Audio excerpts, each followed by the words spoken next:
Alright, good morning preppers, prepping outside the box. It's Josh, and we're going to get into a fun little tactical topic called 360 3D. Right before we do, obviously, if you guys would not mind, go over there and dislike, comment, whatever you want to do. Whatever you do that helps the algorithm, helps me grow, I really appreciate it. I've been getting more comments and more feedback, which is awesome because I like the back and forth, right? Like the other viewpoints. But anyway, so the purpose of 360 3D is going to be understanding the dynamics of your environment wherever you are, no matter where you are. And most people have an understanding of what a 360 security and observation is. They have an understanding. Now, obviously, this is heavily reliant on people, just because 360 is a pretty large section to watch by yourself, unless you're just spinning in circles, right? So 360 is heavily reliant on people, and it's going to be also reliant on overlapping fields of fire, right? Overlapping sectors of fire. Now these overlapping ones, they can be pre-planned. It could be from your bug out location, whatever it is, where it's stationary posts and things like that, or security little areas. It could be you guys on a patrol on a move, setting up because you had to take some kind of a halt, and some fashion of a team leader, I guess you could say, however you guys are set up, could be going by telling you guys or telling team leaders or whatever it is how to set up their guys in the directions and stuff. And then it gets broken down, right? Overlapping sections or fields of fire. Now these sections, obviously, they have left and right lateral limits, which are hugely important because you don't want to cross into anybody too far. You've got to be cognizant of what you're doing. So me going all the way to my right side, or I guess it would look like this to you guys, my right side lateral limit, and it's a tree that's right in front of the other guy that's, you know, a little ways down, and then his left lateral limit might be the tree that's directly in front of me is what I'm talking about. It's that overlapping field of fire. So we're covering each other, but we're still covering our section as a whole, right? And it's getting more eyes on the same thing.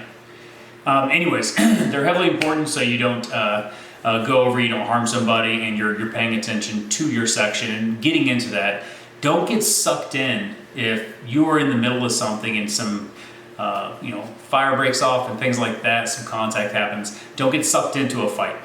So if you're watching your sector and the fight's not in there, don't just turn around because they're getting some and you just, don't want to miss out. You still have an important responsibility for watching your area. At the same time, I don't know how many people you have in your group. I don't know how many people you're rolling with. So a lot of this is going to heavily rely on the evolving information and clear and concise communication.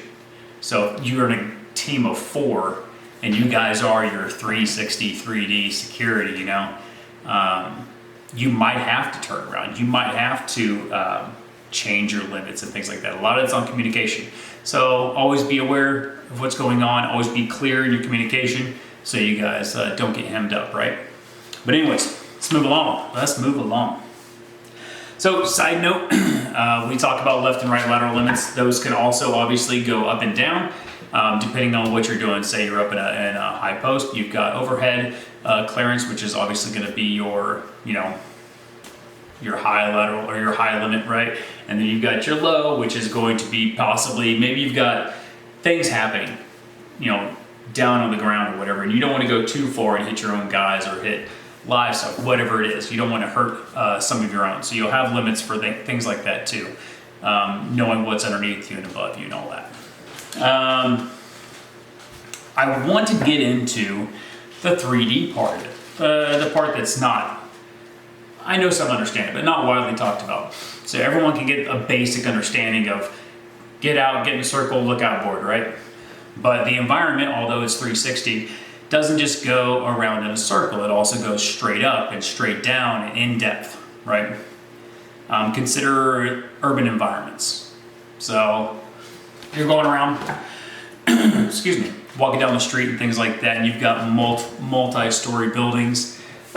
You've got depth inside each window. It's not just some gun hanging outside of a window. You have things inside the building as well. You have rooftops, you have sewers, you have canals. You have all these things in urban environments, alleys and things like that, that you're not just looking around and seeing what's immediate. You're looking all the way up, all the way down. You're trying to look through and past things, right? Looking into windows, not just the windows closed.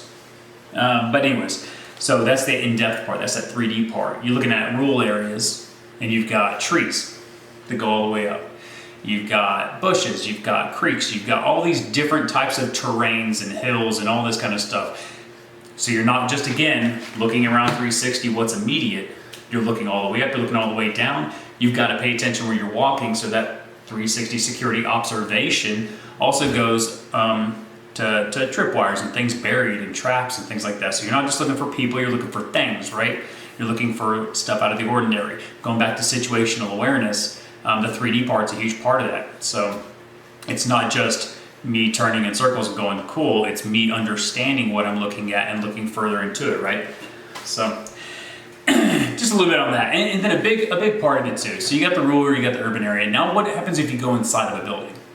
It doesn't go away. It's not, your 360 is still in there. It's smaller, it's changed, it adapts. But you go inside of a building, think about there's so many different layouts of buildings, houses and office buildings, whatever it is. So when you go inside, are you on the first floor, second floor, whatever it is? Do you have guys up or down? Are you in the middle floor and you've got penetrable surfaces? So you have to pay attention to all of the locations of your men, be cognizant of where people are at, what people are doing. But anyways, you have the same thing. So you've got closets and all these different things that are in your way, and high and low.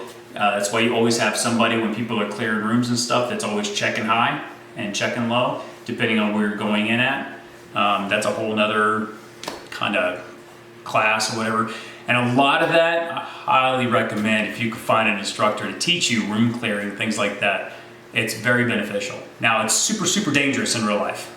It's like one of the most dangerous things to do. But it's a fun thing to learn, and it's a good insight into the dangers of it, right?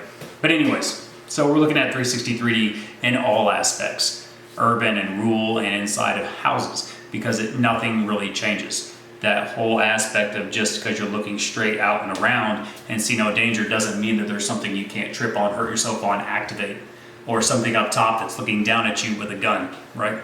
So we're looking everywhere, and we're looking in depth.